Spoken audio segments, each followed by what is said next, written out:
পর থেকে শুধু শাসকের হাত বদল হয়েছে, আমরা কিছু পাই নাই, ঠিক কিনা বলেন?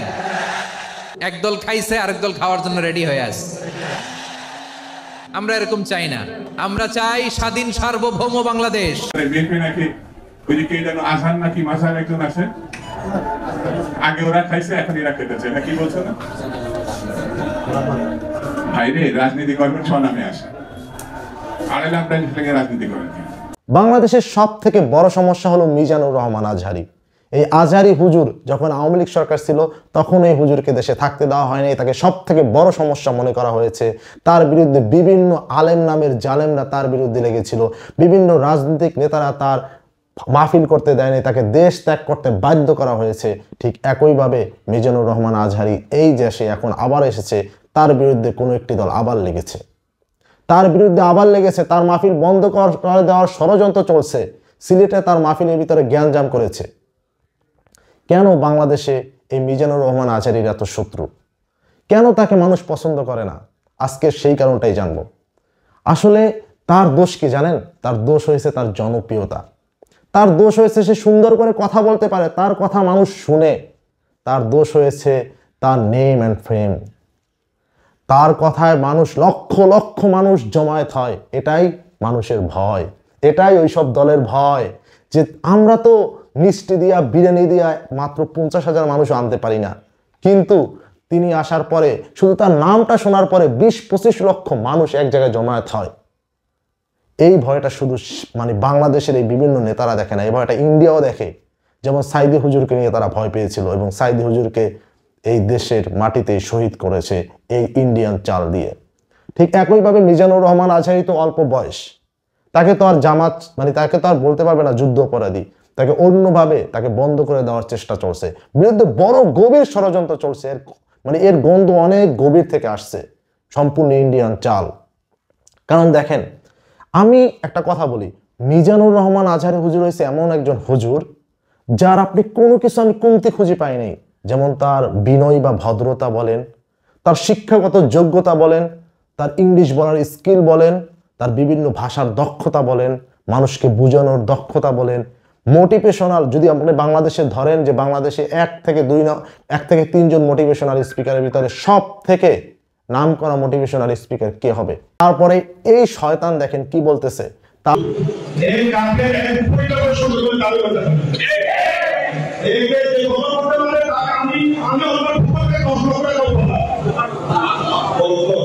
আর যদি কল্লা নিয়ে আসতে পারে তাইলে নাকি তাকে 10 লক্ষ টাকা পুরস্কার দেবে। একইভাবে যখন এই মিজানুর রহমান আজহারি হুজুর কি বলেছিল, তিনি কি কোনো দলের নাম নিয়ে কোনো কথা বলেছে? তিনি একটা কথা বলেছে, এক দল খাইছে আরেক দল খাওয়ার জন্য রেডি হয়ে আছে, এরকম একটা কথা বলছে। ভিডিওটি শুনুন, তিনি এই কথাটা বলেছে। স্বাধীনতার পর থেকে শুধু শাসকের হাত বদল হয়েছে, আমরা কিছু পাই নাই, ঠিক কিনা বলেন? একদল খাইছে আরেক দল খাওয়ার জন্য রেডি হয়ে আছে। আমরা এরকম চাই না, আমরা চাই স্বাধীন সার্বভৌম বাংলাদেশ, আমরা চাই দুর্নীতিমুক্ত বাংলাদেশ, দুর্নীতির আড্ডাখানা আখড়াখানা বাংলাদেশ, ঠিক কিনা বলেন? নতুন উন্নয়নের সবক শোনাতে পারলেই টাকা। এই কথা বলার কারণে কোনো একটি দল তাদের নিজেদের ঘাড়ে নিয়েছে, নিয়ে বলতেছে যে আমাদেরকে এটা বলেছে। তাকে বলতেছে যে আপনি আসেন, রাজনীতিতে আসেন, আপনি রাজনীতিতে আসেন।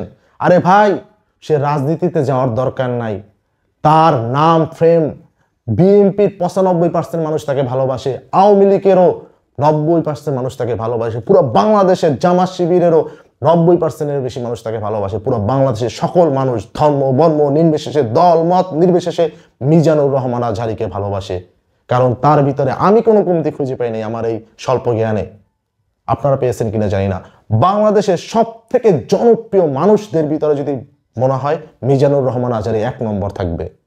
আপনি যে দলেরই হন না কেন, যে দলের মানুষই হন না কেন, একটা জামায়াত দেন, একটা সমাবেশ ডাকেন, সেটা বিএনপি বলেন, সেটা জামাত শিবির বলেন, দেখেন 1 লক্ষ মানুষ আসে কিনা। শুধুমাত্র তারেক রহমান এবং বিএনপির দেশনেত্রী বেগম খালেদা জিয়া ছাড়া যদি কোনো একটা সমাবেশ দেন বিএনপির 1 লক্ষ নেতা, কোনো 1 লক্ষ মানুষ আসবে না কোনো নেতার জামাতে, আমি চ্যালেঞ্জ দিয়ে বলতে পারি। ঠিক একইভাবে অন্য দলগুলোও বলতেছি। কিন্তু মিজানুর রহমান আজহারীর হুজুরের ওয়াজে 20 থেকে 25 লক্ষ মানুষ জমায়েত হয়। এটাই মানুষের ভয়, এটাই এই সকল রাজনৈতিক নেতাদের ভয়, এটাই ভারতের ভয়, ইন্ডিয়ার ভয়। আর ইন্ডিয়া এই সকল নেতাকর্মীদেরকে টাকা দিয়ে পিছনে বসে এর মাহফিল বন্ধ করার ষড়যন্ত্র চলছে। কারণ এই হুজুর যদি থাকে মাঠে ময়দানে ওয়াজ করে, তাহলে আবার মানুষ ইসলাম গ্রহণ করবে, আবার মানুষ সঠিক পথে যাবে, আবার মানুষ কোরআনের আইন চাবে। এটাই হচ্ছে তাদের ভয়। আবার বলা হয় তাকে জামাত শিবির বা তিনি জামাতের লোক। আসলে তিনি জামাত করেন না, আমি যতদূর জানি তিনি হচ্ছে একজন নিরপেক্ষ মানুষ। তিনি একজন নাগরিক হিসেবে তিনি এর উত্তর দিয়েছে যে আমি কি একজন বাংলাদেশের নাগরিক হিসেবে আমার বাক স্বাধীনতা নাই, আমি কি বলতে পারি না কথা? আমার কি, আমি আলেম, আমি বক্তা, তার আগে সর্বপ্রথম হয়েছে আমি বাংলাদেশের নাগরিক। সে নাগরিক হিসেবে কি বলতে পারে না? তার মতামত তিনি দিতে পারেন না? তাহলে কিসের বাক স্বাধীনতা যদি তার মতামতই না দিতে পারে? মতামত দেওয়ার জন্য যদি তাকে রাজনীতি করতে হয়, আপনার হুমকি দেন, আসেন রাজনীতির মাঠে, রাজনীতির মাঠে আসেন।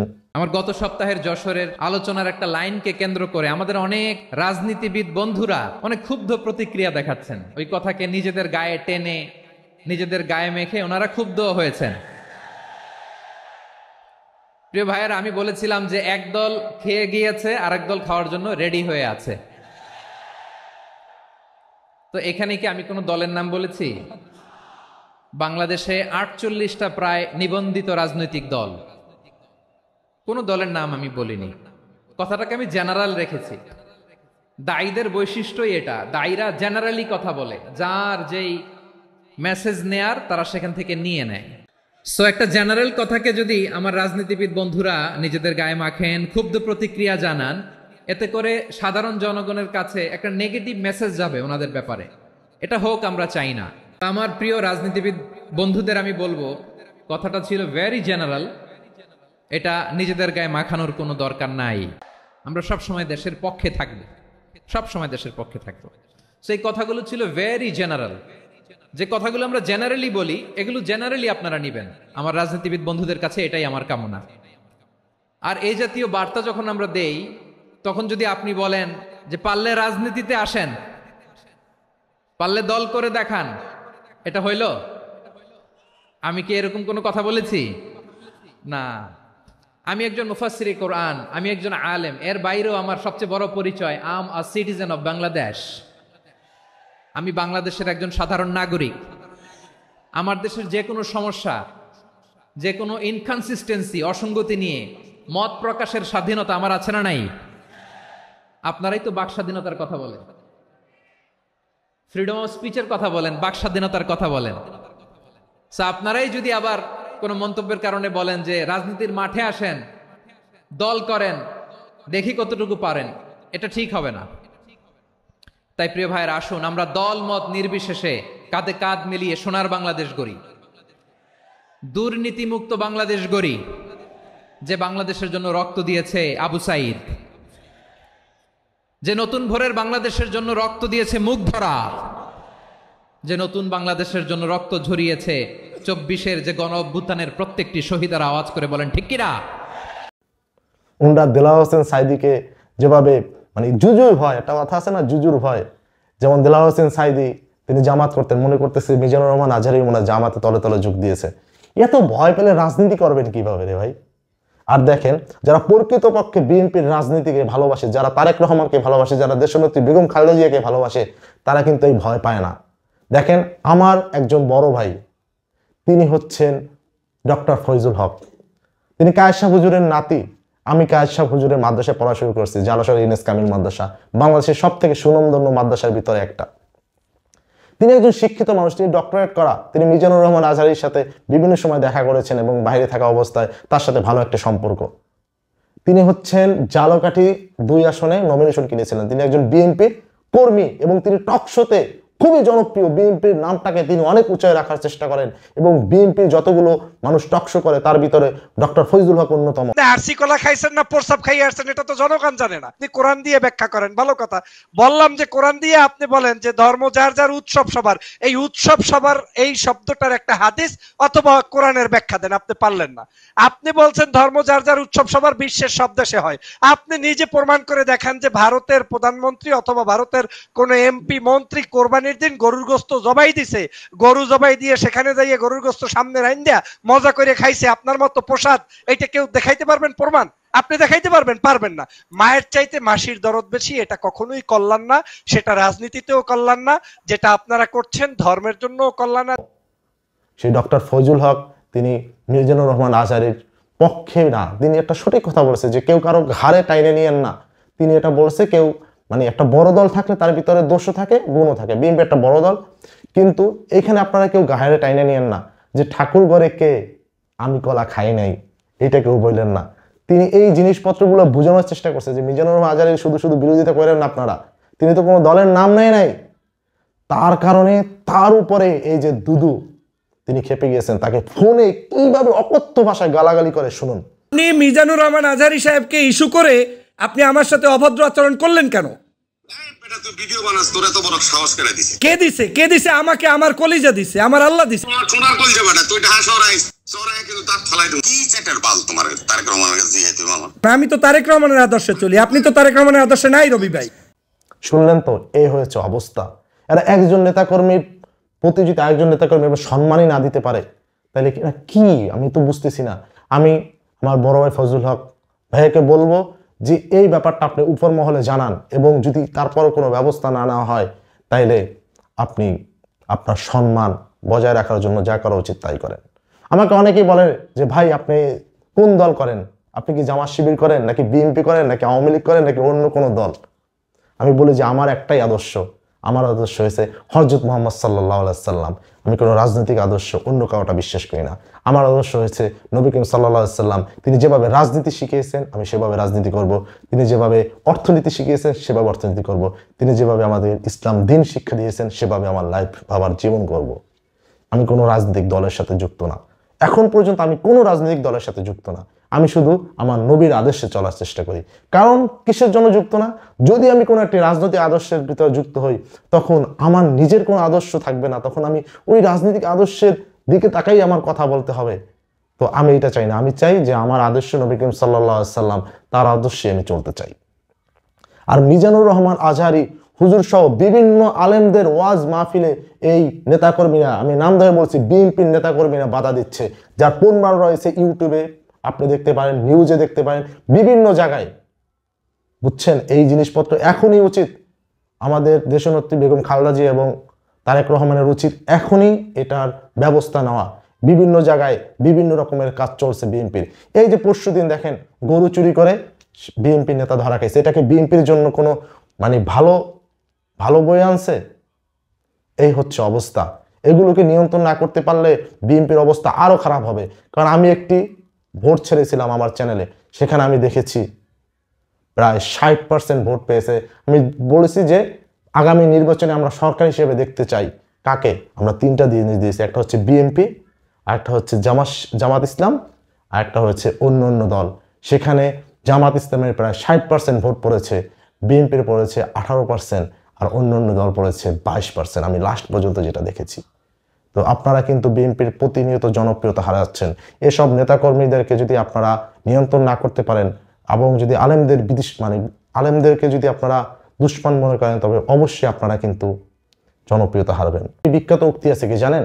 যখন দেশে কোনো যুদ্ধ বাজে তখন রাজনীতিবিদরা অস্ত্র দেয়, ধনীরা রুটি দেয় এবং গরিবরা তাদের সন্তানদেরকে দেয়।